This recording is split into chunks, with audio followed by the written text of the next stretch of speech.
আসসালামু আলাইকুম প্রিয় বন্ধুরা, আশা করি সবাই ভালো আছেন। 2013 কিংবা 14-র দিকে জিম্বাবু ক্রিকেট এমন একটা পর্যায়ে ছিল, মানে ওয়ার্ল্ড কাপ লেভেলে 6 কিংবা 7 র্যাঙ্কিংয়ের মধ্যে ছিল। বাংলাদেশ তখন মানে কোনো মতো 2011-র পর থেকে কোনো মতো একটু একটু উন্নতির দিকে।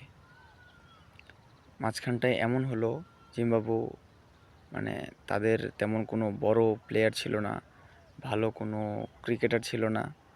তারপরে মানে ম্যাচ তাদের কোনো স্পন্সর মানে করতে চাইতো না, তো দর্শক ফ্যান ক্রিকেট তাদেরকে তেমন একটা গুরুত্ব দিত না। পরবর্তীতে তাদের ক্রিকেট ব্যান্ড হয়ে গেল। বাংলাদেশেরও কিন্তু বর্তমান সময়টা এমন যে ছোট ছোট দেশগুলোর সাথে খেলেও কিন্তু দল জিততে পারে না।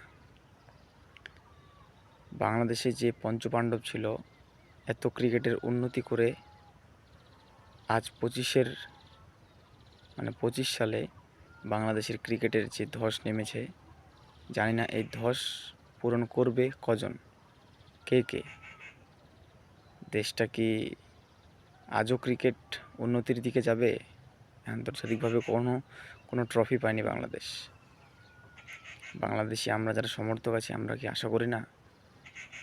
সেই আশা থাকা মানে থাকতে থাকতে আজ দেশের ক্রিকেট এতটা নিচে নেমে গেছে যে আমরা এখন ম্যাচ জেতারও আশা করতে পারি না, ট্রফি তো দূরের কথা।